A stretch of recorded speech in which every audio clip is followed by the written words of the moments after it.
கர்த்தருடைய நாமத்துக்கு ஸ்தோத்திரம். எத்தனை பேர் சந்தோஷமா இருக்கீங்க? ஹல்லேலூயா.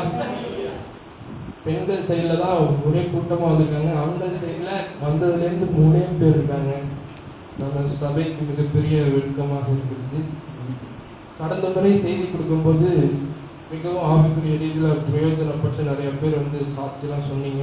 ரொம்ப சந்தோஷம். முக்கியமாக அருமையான ஸ்ரீனு மாமா இங்கே இருக்காங்க, ஐசக் மாமா இங்கே இருக்காங்க. எல்லாத்துக்காகவும் நான் தேவனை ஸ்தோத்தரிக்கிறேன். ஹல்லேலூயா. Hallelujah. அப்புறம் நம்ம தலைப்புக்கு வருவோம். செய்தி தலைப்புக்கு இப்போ பாருங்க, உணர்ச்சி உள்ள மாம்சமும் உணர்வுள்ள இருதயம். The topic of the message is the sensitive heart and an emotional flesh. எத்தனை பேருக்கு ஆரம்பத்தில் இந்த தலைப்பை கேட்டவுடனே கொஞ்சம் விகற்பமாக புரியாமல் கொஞ்சம் கருகலாக இருக்கலாம். ஆனால் பாருங்க, நான் புரிய வைக்கிறேன் சில உதாரணங்களோட. நம்மை சுற்றில் நடக்கிறவைகளை குறித்து என்னென்ன நடக்குது, எப்படி நடக்குதுன்னு பகுத்தறிந்து உணர்கிற அந்த இருதயம் பேர் தான் உணர்வுள்ள இருதயம். The sensitive heart is that one understands the things that are happening around us. ஆனால் உணர்ச்சி வசப்படுகிற மாம்சத்தை பார்த்தீங்கன்னா நம்மளை சுற்றில் நடக்கிறவைகளை எல்லாத்துக்கும் ரியாக்ட் பண்ணுவாங்க. But the emotional flesh is the person that reacts to everything that is happening around him.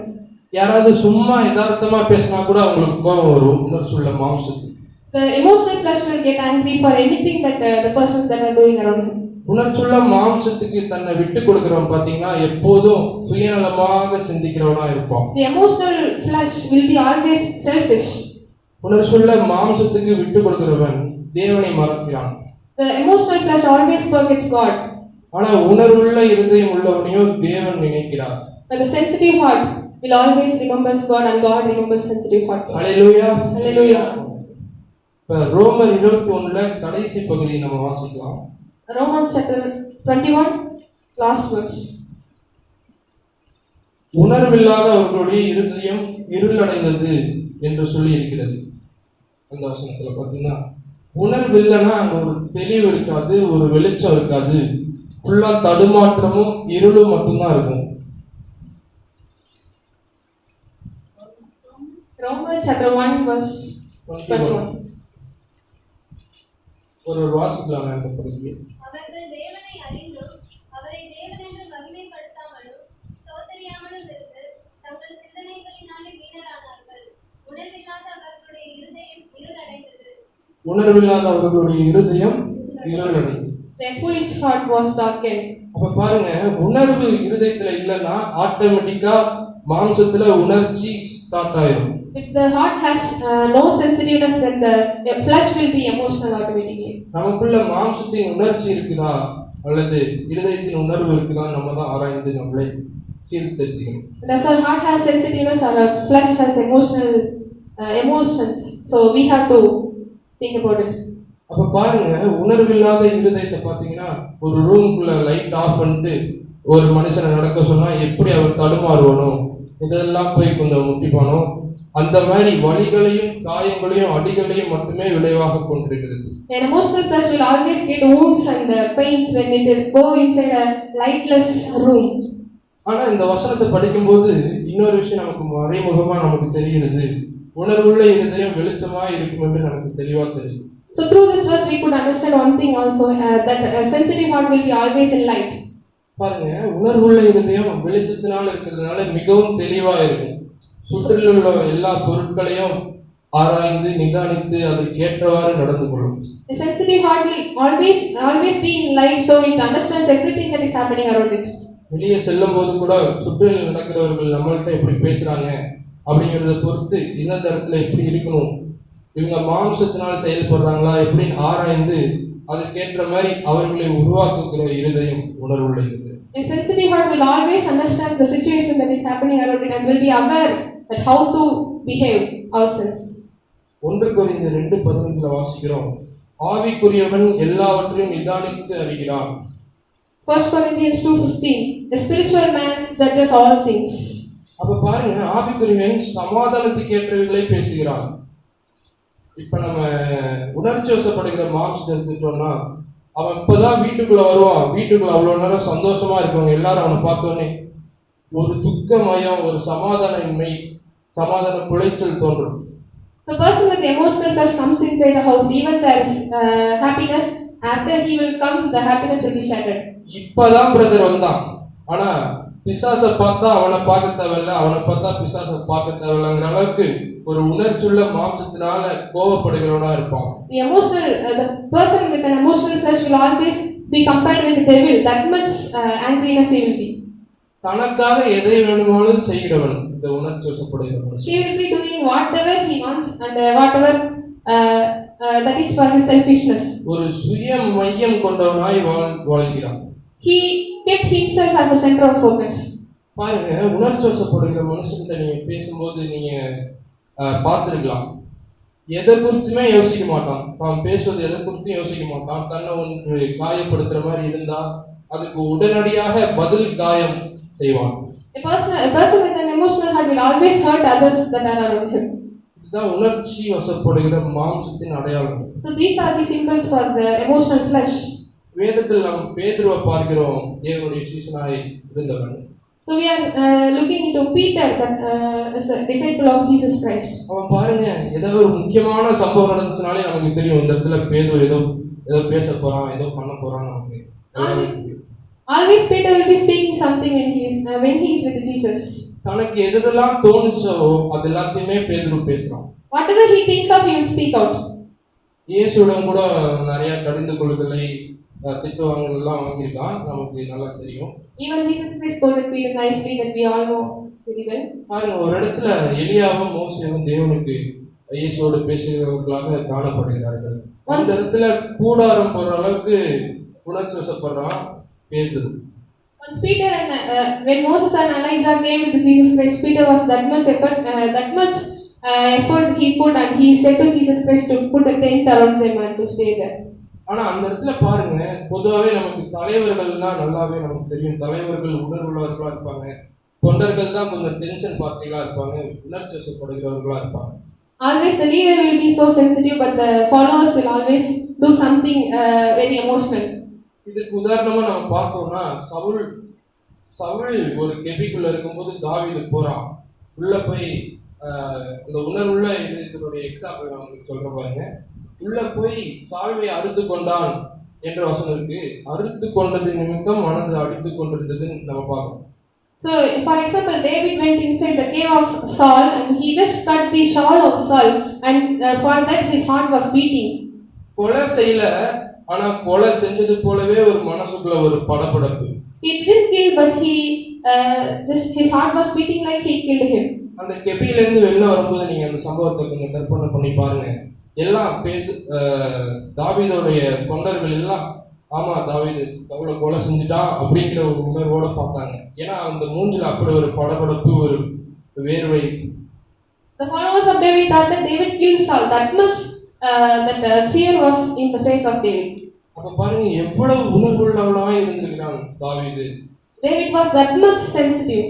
ஆனா தொண்டர்கள்லாம் எப்ப சவுலை போடலாம்னு சொல்லிட்டு மிகவும் மாம்ச உணர்ச்சிக்கு கீழ்பட்டவர்களா இருக்கிறார்கள். But the followers were ready to kill Saul and they were very emotional in flesh. அப்ப பாருங்க, உணர்ச்சி வசப்படுகிறவன் யோசிக்கிறதெல்லாம் பேசுறான், ஆனா உணர்வுள்ளவனோ பேசுகிறது எல்லாத்தையும் யோசிச்சு பேசுறான்.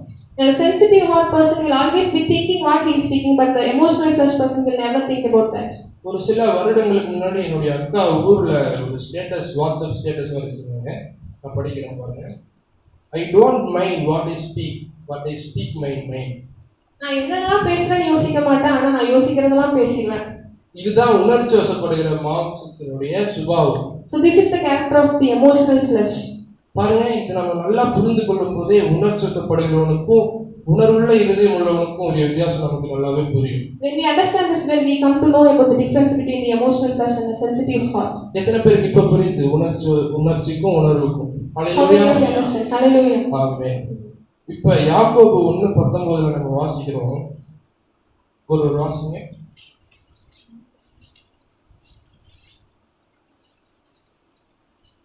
ஆகையால் என் பிரியமான சகோதரரே, யாவரும் கேட்கிறதற்கு தீவிரமாயும் பேசுகிறதற்கு பொறுமையாயும் கோபிக்கிறதற்கு தாமதமாயும் இருக்க கடவர்கள்.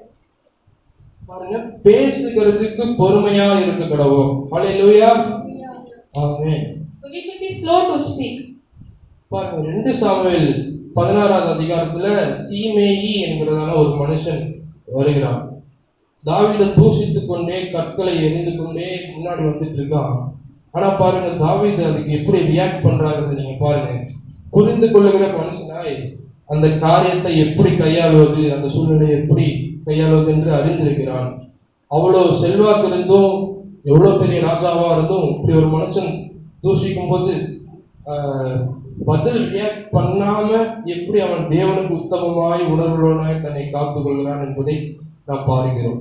When Shimei was speaking against David, David never did a thing against him, but just he was a heart of sensitive heart, and he just prayed to God. That's all. பாருங்க சால்வையை அறுத்து கொண்டான். பாருங்க சவுலோட சால்வையை அறுத்து கொண்டது நிமித்தம் மனசு அவ்வளோ துடிக்குது, படபடுக்குது, அடித்து கொண்டிருக்கிறது. இது வந்து பாத்தீங்கன்னா ஒரு ஆவிக்குரிய அடையாளம். When David was cutting the shawl of Saul, his heart was beating like anything. So this is the symbol of a spiritual person. அப்போ உணர்வுள்ள ஒரு மனுஷனுடைய சாட்சி எப்படி இருக்கணும்னா, ஒரு சின்ன தவறு தான் பிரதர் செஞ்ச, ஆனா மனசுக்குள்ள அந்த புயல் அப்படி ஒரு படபடப்பு, இப்படி செஞ்சுட்டோமே ஒரு உணர்வு எனக்குள்ள இருக்கு அப்படிங்கிறது.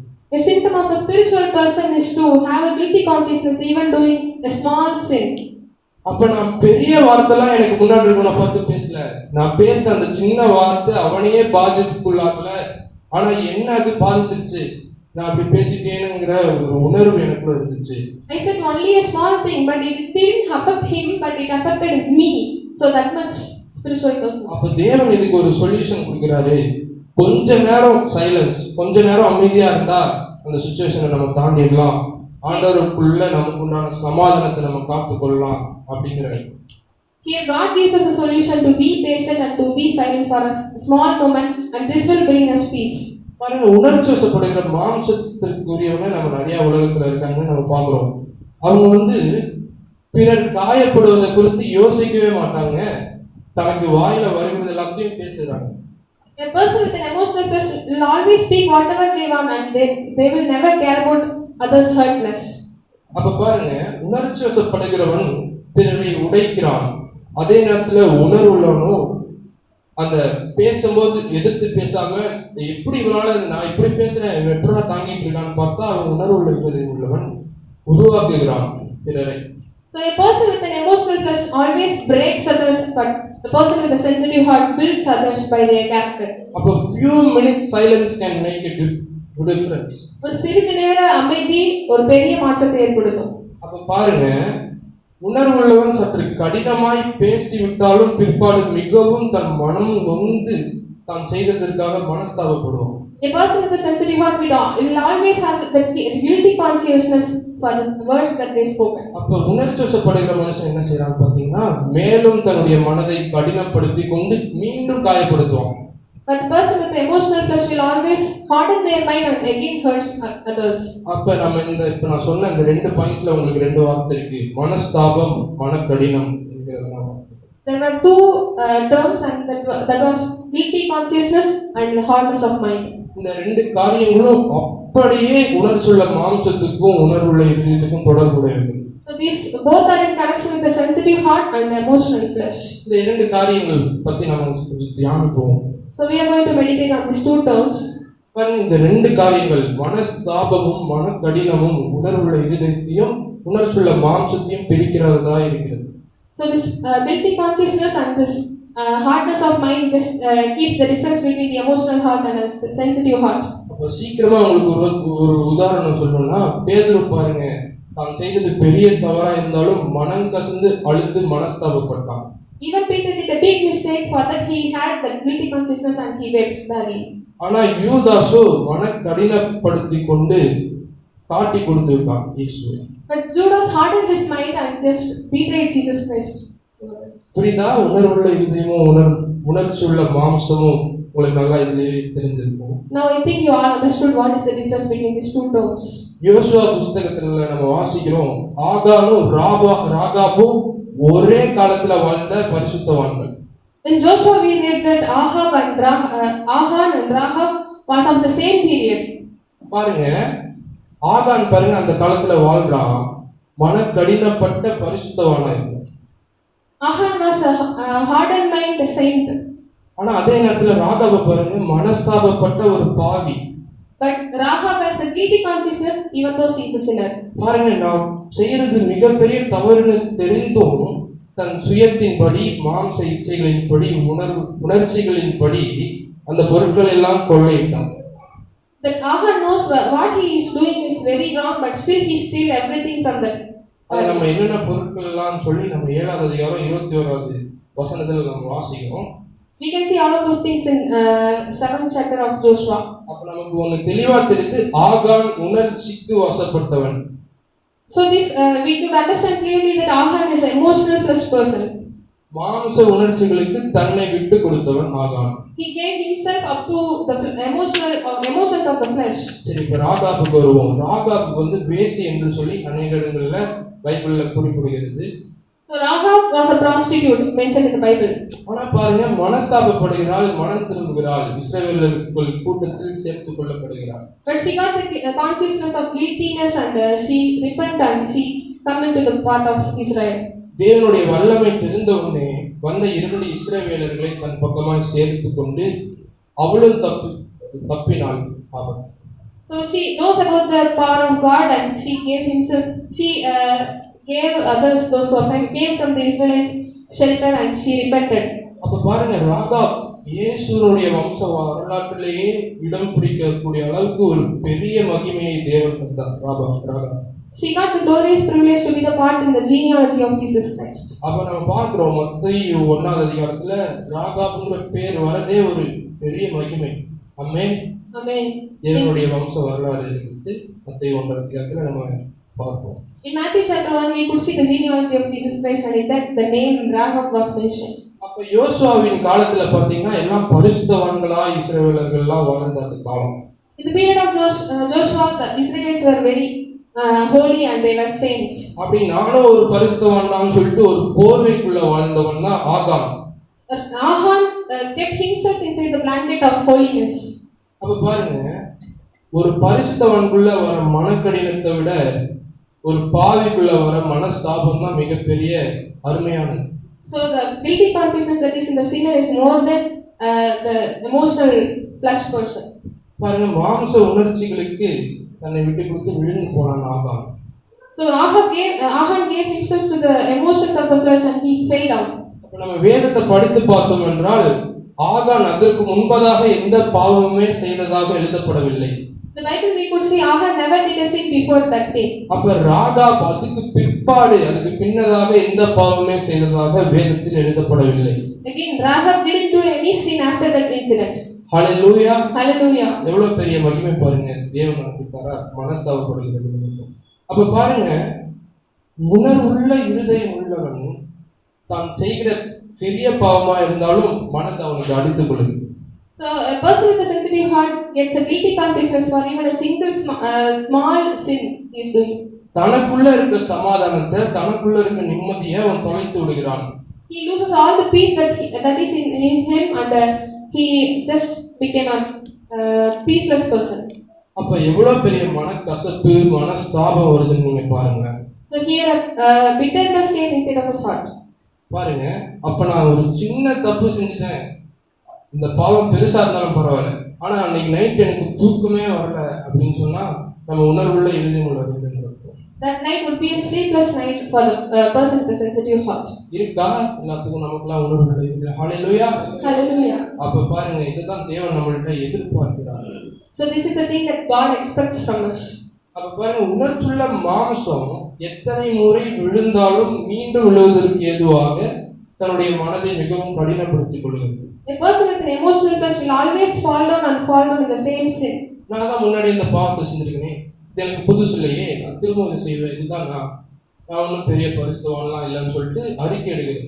He hardened his mind and fall into the same sin again and again and he didn't confess his sins at all.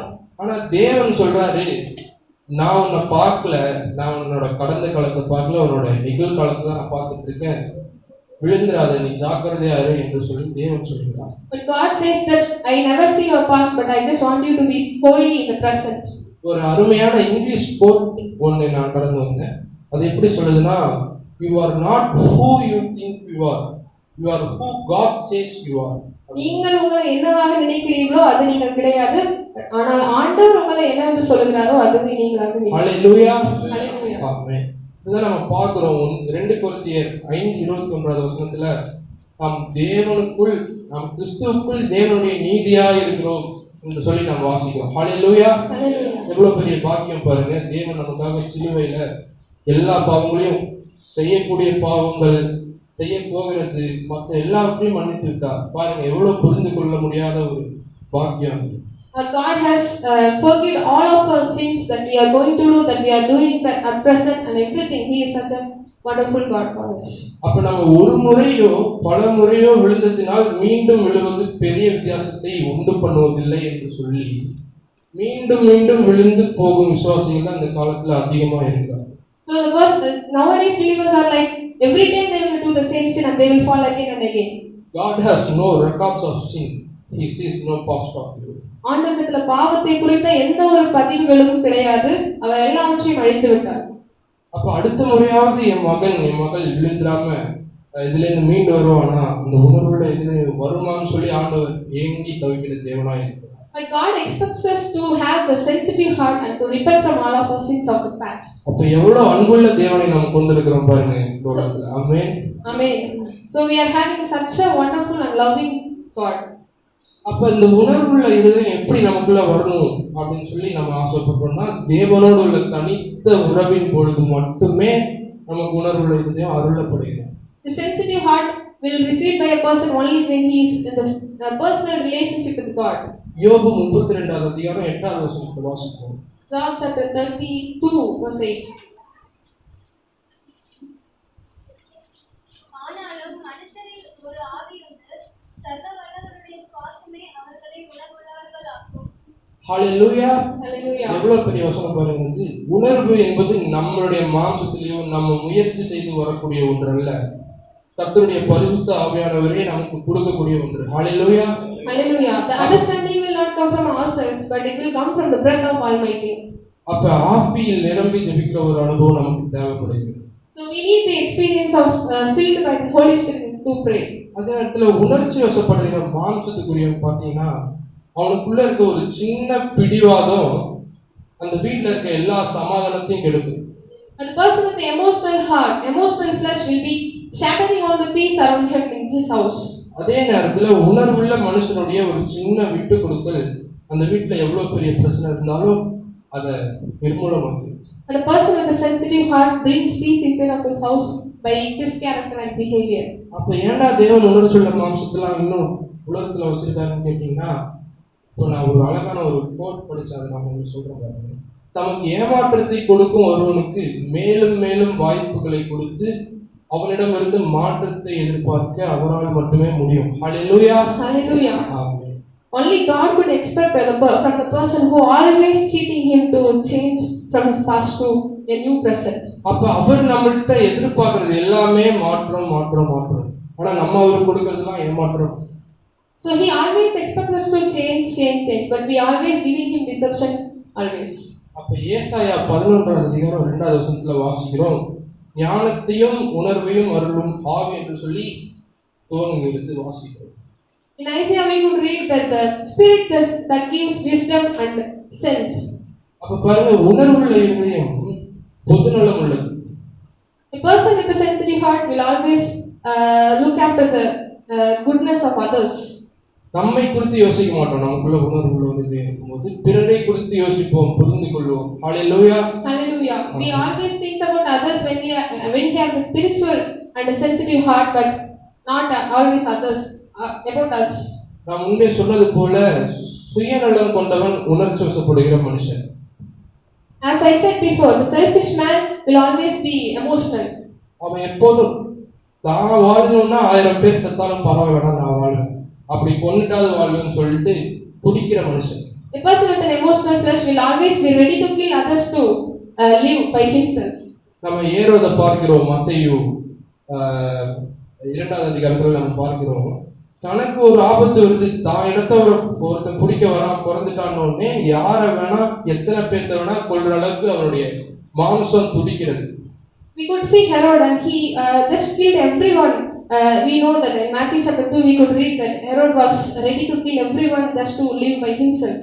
ஆனா உணர்வுல எதையும் விடுவோம் பாருங்க, நான் இதை விட்டு கொடுத்தாதான் இவங்களுக்கெல்லாம் சமாதானம்னா நான் விட்டுறேன், அதை உங்களுக்கு கொடுக்குறேன் அப்படிங்கிற ஒரு கொடுக்கிற இதயம் உள்ளது.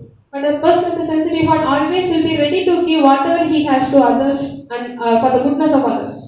அப்ப உணர்ச்சி வசப்படக்கூடிய இருதயத்தை குறித்து நான் தியானிக்கும் போது, இந்த தியானம் மொத்தமா நான் ப்ரிப்பேர் பண்ணது எல்லாமே உங்களுக்கு பிரயோஜனமா இருக்கிறத விட நான் ப்ரிப்பேர் பண்ணும்போது எனக்கு மிகவும் பிரயோஜனமா இருந்தது. So when I was preparing about these things, it was not only good for you, but also it is good for me myself. அப்ப பார்வோனுடைய காரியத்தை குறித்து நான் தியானித்தேன் யாத்திராவை. When I was meditating on the Pharaoh, பிறக்க போகிற எல்லா ஆண் பிள்ளைகளையும் நதியில மூழ்கடித்து இல்லை எப்படியாவது கொல்லுங்கிற ஒரு கட்டளையை பிறப்பித்தான் பார்வோன். So Pharaoh gave an order, command to kill all the boy child. அநேகரை கொன்றான். இப்படி He killed many child like that. இப்ப பாருங்க, உணர்ச்சி வசப்படுகிற மாம்சம் எப்படிப்பட்டது என்று நான் பார்க்கும்போது பார்வோனை தியானித்தேன், ஏறுவதை பார்த்தேன், அப்புறம் சவுலை பார்த்தேன். சவுல் பாருங்க, அகிமலைக்கு என்கிறதான ஆசாரி நிமித்தம் ஏகப்பட்ட ஆசாரியர்களை கொன்றான்.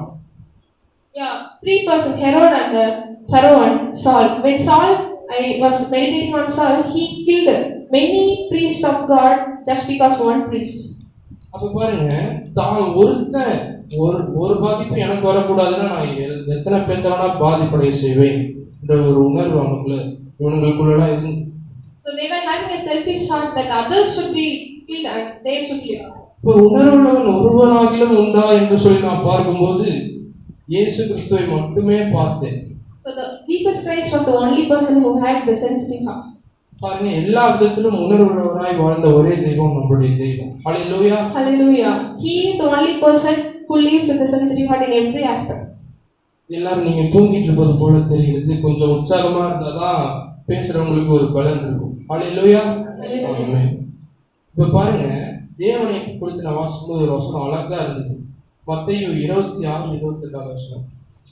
Matthew chapter 26 verse 28. Let's read. உண்டாகும்படி அனைவருக்காக சிந்தப்படுகிற புது உடன்படிக்கைக்குரிய என்னுடைய இரத்தமாய் இருக்கிறது. ஆமென். ஹல்லேலூயா. Hallelujah. அநேகருக்காக சிந்தப்படுகிற புதிய உடன்படிக்கையின் ரத்தம். அப்ப பாருங்க, தம்மை குறித்து கொஞ்சம் கூட யோசிக்காதவர் இயேசு நம்மை குறித்தே யோசித்தார். ஹல்லேலூயா. Hallelujah. Jesus Christ was not only thinking about him, but he always thinks about us and he rejects himself. அப்ப ஒருவனுக்காக அநேகர் மரித்தா அது உணர்ச்சியுள்ள மாம்சம். இப்ப அநேகருக்காக ஒருவர் மரித்தா அதுதான் உணர்வுள்ள இருதயம். ஹல்லேலூயா. Hallelujah. If many dies for one, that is the emotional flesh. If one dies for many, that is the sensitive heart. நம்ம தாவீதுனுடைய வாழ்க்கையில ரெண்டு காரியங்களையுமே பார்க்கிறோம். We are seeing these both things in the life of David. அவனுக்குள்ள ஒரு காலத்துல உணர்வுள்ள இருதயம் தீவிரமாய் செயல்பட்டது, அதே நேரத்துல இன்னொரு காலத்துல உணர்ச்சியுள்ள மாம்சம் துடித்தது. Once he had a sensitive heart and at the same time at the future he had a emotional flesh. அப்ப பாருங்க, சவுலுடைய சால்வை அறுத்து கொண்ட போது துடித்து கொண்டிருந்தது என்று வாசிக்கிற அந்த மனுஷனை பற்றி நம்ம இன்னொரு இடத்துல வாசிக்கும் போது, பிறனுடைய உரியாவினுடைய மனைவியை பறித்துக் கொள்ளும் போதோ மாம்சம் துடித்தது, பறித்துக் கொள்ளும். When he cut the shawl of the Saul, his heart was beating, but when he took the wife of Uriah, his flesh was beating.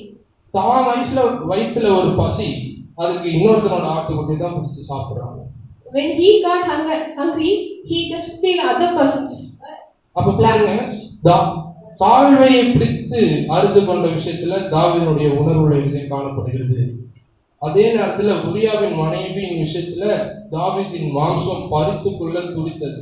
The sensitive heart of David was shown outside when he cut the shawl of Saul, but when he showed his emotional flesh, he just took the wife of Uriah. அப்ப உணர்வுள்ள இருதயம் பார்த்தீங்கன்னா அடித்துக்கொள், அதே நேரத்துல உணர்ச்சியுள்ள மாம்சம் துடிக்கும். The person with the sensitive heart will be beating, his heart will be beating, but the flesh will be bumping. அப்ப நமக்கு அடிக்குதா துடிக்குதா? ஹல்லேலூயா. இதை நம்ம தான் யோசித்து செயல்படுறவர்களா இருக்கணும். இப்ப நம்ம பார்க்கிறோம், பாவம் செய்யும் போது ஒரு இருதயத்துல துடிக்கும், பரிசுத்த ஆவியானவர் நம்ம உணர்த்துவார். When we are doing some sins, the Holy Spirit will be insisting us not to do that sin. அதுதான் பரிசுத்தாவினுடைய அடையாளமா இருக்கிறது. So that is the symptom of Holy Spirit in us. பாருங்க யோவான் 16வது அதிகாரம் 8வது வசனத்தை நாம் வாசிப்போம். John chapter 16 verse 8.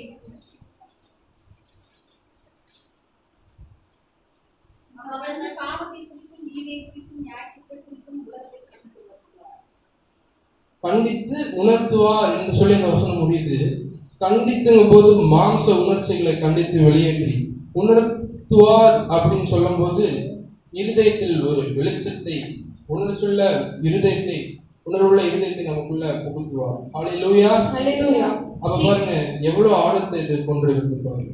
So he will be convicting us about the sins of the world and about the unrighteousness in the world, and he will be giving inside of us a sensitive heart, and this is the death of Holy Spirit. சில நேரங்கள்ல தேவனுடைய செயல்கள் எல்லாம் கொடுத்தா நமக்கே ஆச்சரியமாக இருக்கும். எப்படி அந்த உலகத்துல பாவம் நிறைந்த உலகத்துல நம்மளை பரிசுத்தவான்களாய் வாழ அழைக்கிறார் யோசிக்கும் போது எப்படி இந்த உணர்ச்சுள்ள மாம்சத்துக்குள்ள இந்த உணர்வுள்ள எதிர்த்து அவர் சிருஷ்டித்து வைத்திருக்கிறார் என்று யோசிக்கும் போதெல்லாம் அவருடைய ஞானம் வெளிப்படுகிறது. It is wonderful to know the wisdom of God to keep a sensitive heart inside an emotional flesh. அப்ப பாருங்க எவ்வளவு மேன்மையான காரியங்களை செய்கிறார். ஒரு கல்லுக்குள்ள ஒரு உயிரை வைக்கிறார். So he is doing greater things and he just keeping a life inside a stone. நம் வாழும் வரை இந்த மாம்ச உணர்ச்சிகள் நம்மை தூண்டிக் கொண்டேதான் இருக்கும். அதில் எந்த மாற்றமுமே இல்லை. Up to the end of the life, the emotions of our flesh will be insisting us again and again. நம்ம தேவனோடு தனித்து உறவாடும் பொழுது மட்டுமே தேவன் நமக்கு உணர்வுள்ள இருதயத்தை கொடுப்பார். இது ஒரு நாள் நிகழ்வு அல்ல. ஒரு நாள்ல நம்ம தேவனிடத்தில் உறவாடி அவருடைய இருதயத்தை பெற்றுக்கொள்ள முடியாது. இது தினந்தோறும் நடக்கிற ஒரு நிகழ்வாக இருக்கிறது. But when we are having a personal relationship with God, he will give us a sensitive heart, not from others or not from anywhere we could get this sensitive heart. அவர் நமக்குள்ள ஆவியானவரால் கொடுக்கிற இந்த இருதய உணர்வுகளை கொண்டு நாம் மாம்ச உணர்ச்சிகளை மேற்கொள்ள வேண்டும். So through the sensitive heart that Holy Spirit is giving us, we have to overcome all the fleshly battles in our lives.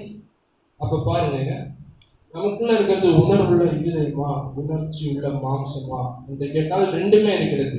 ஆனா உணர்வை தருகிறவர் பரிசுத்த ஆவியானவர், உணர்ச்சிகளை தூண்டுகிறவன் சாத்தான். The emotional flesh and the sensitive heart both are inside of us, but the sensitive heart will be given by the Holy Spirit and the emotions of the flesh will be revealed by devil. அப்ப பாருங்க உணர்வு அப்படின்னு சொல்லும்போது ஒரு காரியம் நமக்கு தோணுகிறது தெளிவா. அது ஒரு பயம் இருக்கணும். பயம்னா பாவத்துக்கு பயப்படுகிற பயம், தேவனுக்கு பயப்படுகிற பயம். A sense that will be having a fear for God and doing sins. ஆனா உணர்ச்சி என்று சொல்லும்போது ஒரு துணிகரம் தான் காணப்படுகிறது. But if emotions of the flesh is revealed, it will be having that courage to do sins. பாருங்க நல்லாவே ஆவியானவர் உணர்த்தியும் பாவத்துல விழுகிறவர்கள் எல்லாத்தையும் பார்த்தீங்கன்னா துணிகரமாய் உணர்ச்சிகளுக்கு கட்டுப்பட்டு விழுந்து போவார்கள். Even when the Holy Spirit is insisting you not to do that sin, if you are doing again the same sin, you are having the emotions of the flesh revealed. இன்றைக்கு உணர்ச்சிகளையும் உணர்வுகளையும் குறித்து தியானித்தோம். எத்தனை பேருக்கு இது ஆசீர்வாதமாக இருக்கு? ஹல்லேலூயா.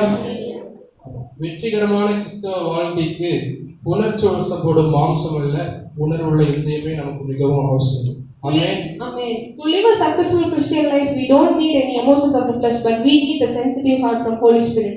நாம் எல்லாரும் எழும்பி ஒரு பாடலை பாடுவோம்.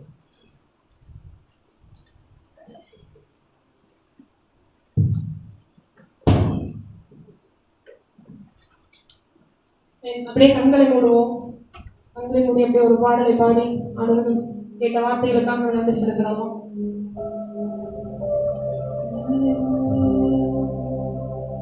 சோதனைகள் தாங்கவில்லை, அதை நீர் நன்றாய் அறிவீர்.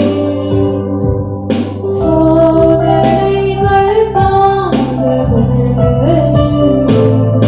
அதை நீர் நன்றாய் அறிவீர். சோர்ந்திடாமல் ஜெபம் ஏறெடுத்து கிருபையால்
வசப்படுகிற மனிதர்களாக காணப்படுகிறதை விட ஒரு உணர்வுள்ள இருதயத்தை எங்களுக்குள்ள வைங்கப்பா. ஆண்டவரே, எப்படி நடந்து கொள்ள வேண்டும் என்கிற உங்களுடைய பரிசுத்த ஆவியானவர் தருகிற அந்த ஒரு புரிதல், அந்த ஒரு உணர்வு என்னுடைய இருதயத்துல வைக்கப்படுவதாக. அப்படி வார்த்தைகளுக்காக உங்களுக்கு நன்றி.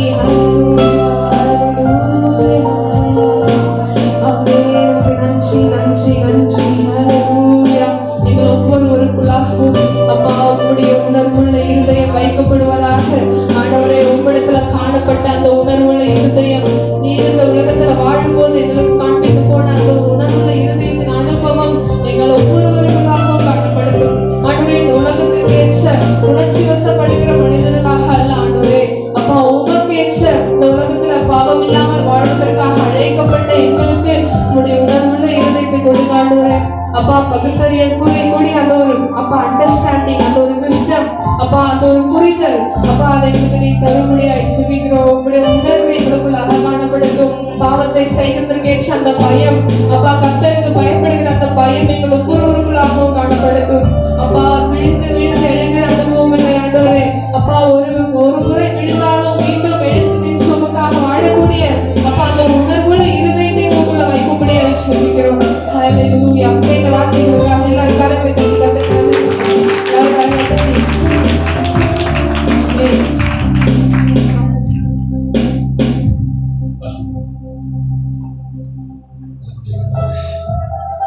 நன்றியோடு துதிக்கிறோம். அன்பு தகப்பனே, வார்த்தைகளை நன்றி செலுத்துகிற ஆண்டவரே, வசனத்தின்படி நாங்கள் வாழ வேண்டும். உணர்வுள்ளவர்களாய் கத்திரமாக மாற்றுங்கப்பா. உணர்ச்சிகளுக்கு அடிமைப்படாதவர்களாய் ஆண்டவரே, அப்பாவுடைய வார்த்தைகளை எங்களை ஆண்டவரே ஒரு விசை அப்பா எங்களை உயிர்த்தனுடைய துதிக்கிறோம் அப்பா. ஓ தேவ தந்த நல்ல வார்த்தைகளுக்காய் நன்றி நன்றி நன்றி நன்றி நன்றி ஆண்டவரே. நன்றி அப்பா. எங்களை பாருங்க ஆண்டவரே, எங்களுக்குள்ள எல்லா குற்றங்களும் குறைவும் ஆண்டவரே அப்பா இப்படிப்பட்ட காரியங்கள் இருக்கும் ஒரு விஷயம் மன்னித்து எங்கள் ஆண்டவரை உணர்வுள்ளவர்களாய் எங்களை மாற்றுங்கப்பா. எந்த உணர்ச்சிகளுக்கும் பாவங்களுக்கும் நாங்கள் அடிமைப்படாதவர்களாய் கர்த்தாவே மாற்றுங்க ஆண்டவரே. தகப்பனே, உமக்கு நன்றி நன்றி நன்றி நன்றி நன்றி நன்றி நன்றி செலுத்துகிறோம் ஆண்டவரே, நன்றி செலுத்துகிறோம் அப்பா. ஹல்லேலூயா ஹல்லேலூயா. எல்லாரும் ஒப்பு கொடுப்போமா, எல்லாரும் அர்ப்பணிப்போமா. அப்படியே மாற்றுங்க ஆண்டவரே.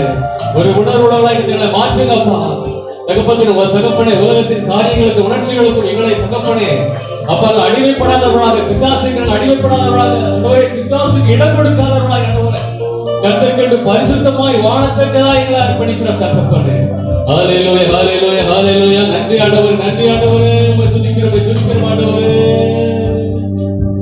பாரும் தந்தையே, எங்கள் உள்ளத்தை யாரும் காணாமல் கோலத்தை, பாரும் தந்தையே, எங்கள் உள்ளத்தை யாரும் காணாமல் கோலத்தை, மனதொன்று மருடுகிறே, பரிசுத்தம் கெஞ்சுகிறே, மனதொன்று மருடுகிறே, பரிசுத்தம் கெஞ்சுகிறே, பரிசுத்த கூட்டம் நடுவில் ஜொலி தீடும் சுத்த ஜோதியே, ஆரோபியே யுவேளையில் ஆடியானைக்கும் பாரிரோ, ஆரோபியே யுவேளையில் ஆடியானைக்கும் பாரிரோ.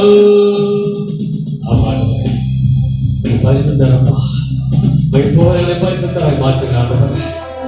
போல பரிசுத்தவர்களாக மாற்றுங்க ஆண்டவரே. எந்த விதமான உணர்ச்சிகளுக்கும் ஆண்டவரே அடிப்படையானவர்களை மாற்றுங்க அப்பா. அந்த பிள்ளைகள் கொடுத்த நல்ல வார்த்தைகளை நன்றி ஆண்டவரே. நம்முடைய பிள்ளைகளை இன்னும் அதிகமா தேவ வல்லமையில ஆண்டவருடைய வார்த்தைகளால் நிரப்புங்கப்பா.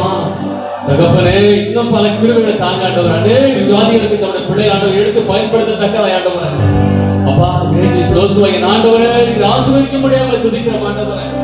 தகப்பனே, வசத்தபடியே நம்முடைய பிள்ளைகள் அதிகமாக வாழ்ந்து நம்முடைய சாட்சி நிலைநிறுத்தத்தக்கதாய் ஆண்டவரே அப்பா. இந்த உதவி செய்யுங்க ஆண்டவரே. சகல ஆண்டவர் எல்லா திறமைகளை தாழ்ந்தல தந்தை ஆண்டவர் வல்லமையில வாழை தந்தை ஆண்டவர் ஆசீர்வதிக்க முடியாமல் துதிக்கிற ஆண்டவரே. கர்த்தர் நிரப்புகிறார் அப்பா. உடைய பரிசுத்த ஆவியால் நிரப்ப முடியாமல் துதிக்கிற ஆண்டவரே. தகப்பனே, வந்திருக்கிற நம்முடைய தேவ பிள்ளைகள் ஆண்டவருடைய பிள்ளைகளை கர்த்தர் ஆசீர்வதிங்க ஆண்டவரே அப்பா மிகுந்த பிரயோஜனமுள்ள கத்த மாற்றப்படியாக கத்த உதவி செய்யுங்கப்பா. வார்த்தையின்படியே வாழ மாட்டவரை உணர்வாலே வாழணும். கத்திரிக்கா தகப்பன வைராக்கியமே வாழ மாட்டவரை கடைசி காலம் ஆண்டவரை எந்த விதமான தகப்பன ஆண்டவரை பிசாசுக்கு காரியங்களுக்கு இடம் கொடுக்காதபடி ஆண்டவரை உணர்ச்சிகளுக்கு இடம் கொடுக்காதபடி ஆண்டவர் பரிசுத்தமாய் ஆண்டவர் கத்தரை நிலைத்து வைக்கத்தக்கதை கத்தரை மாற்றுங்கப்பா. உடைய வல்ல கத்தரை ஒப்புக் கொடுக்கிற மாட்டவரை தொடர்ந்து ஆண்டவரை பொருட்படுத்திக் கொள்ளப்படியாது. ஆண்டவரே கத்தரை ஒப்புக் கொடுக்கிறோமப்பா. கத்த உதவி செய்ய வேண்டியது ஆண்டவரை அப்பா. போகும்போதும் கரத்தோட இருக்கட்டும். இந்த நாள் இந்த வாரம் முழுவதும் வார்த்தைகள் அவரோடு நமக்கு இடைபடும்படியாக துதிக்கிறோம். வார்த்தைகளுக்கு ஆண்டவரே கட்டுப்பட்டு வாழ உதவி செய்யப்பா. கருத்தை எங்கள் தாழ்த்தி அர்ப்பணித்து ஜெபிக்கிறோம் நல்ல பிதாவே. ஆமென். எல்லாம் சேர்ந்து சொல்லலாம். என் ஆத்துமாவே கர்த்தரை ஸ்தோத்திரி, என் முழுவதுமே நாமத்தை ஸ்தோத்திரி. என் ஆத்துமாவே கர்த்தரை ஸ்தோத்திரி, அவர் செய்த சகல உபகாரங்களையும் மறவாதே. ஆமென். ஹல்லேலூயா, ஹல்லேலூயா, ஹல்லேலூயா. ஆமென். ஒருவருக்கு ஒரு பார்த்து விசாரித்து சொல்லுங்கள். நல்லவர்.